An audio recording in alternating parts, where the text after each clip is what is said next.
Congressman Jake Auchincloss touched upon quite a few topics during the opening speech at his recent town hall meeting, including the happenings in the Middle East and other areas, Massachusetts' priorities, housing for middle class, and next steps for Democrats.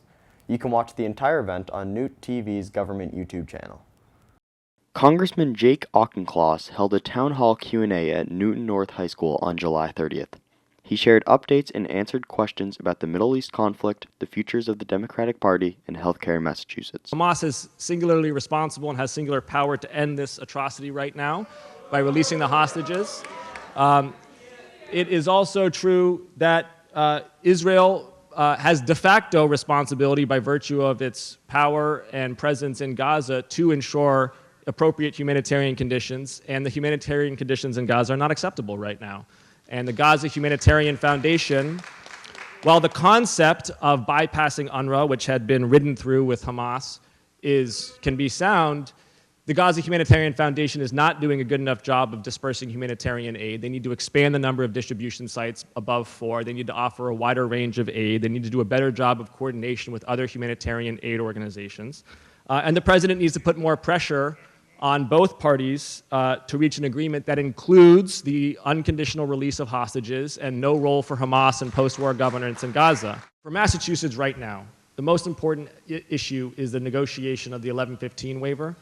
So for everyone's awareness, basically every 5 years, Massachusetts, Mass Health, which runs our Medicaid here in Massachusetts, Medicaid is a state federal program. So both Washington and Massachusetts have a big say in how it's run. And every 5 years, Massachusetts does a waiver where it negotiates terms of how it gets to run Medicaid. And that waiver has been a good deal for Massachusetts. It's allowed us to do innovative things on behavioral health and innovative things on addiction and pay our hospitals in a different way and move towards value-based care and to a certain extent. And it's broadly a good thing.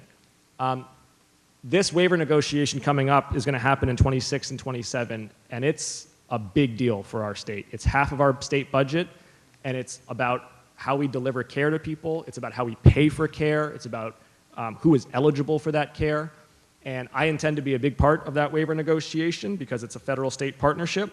And I think, without going into all the details here, we have to negotiate much more boldly than in years past. It's one thing when you're negotiating with the Biden administration. Frankly, it was even another thing when you were negotiating with the first Trump administration, whose Health and Human Services Secretary was like a normal administrator.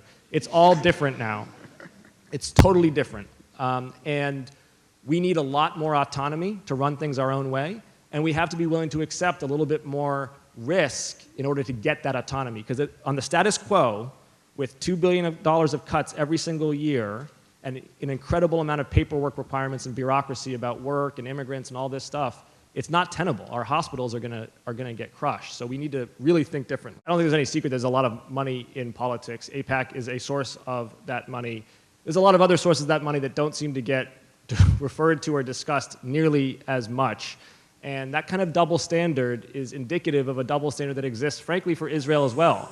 Because I see a tremendous amount of furor about what's happening in Gaza with the humanitarian conditions, rightfully so.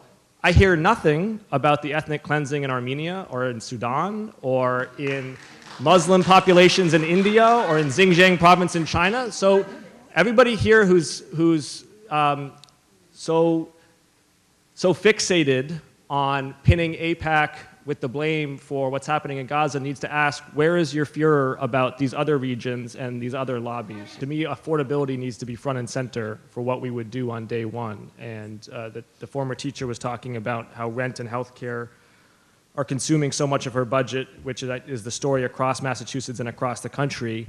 And our party needs to basically make a pledge, I think, to the American middle class that we are not going to let housing and healthcare consume your budget, that we are going to keep this at, paying a third of your overall pay for housing and healthcare is manageable. Paying half is not. That is when you start not being able to breathe at the end of the month.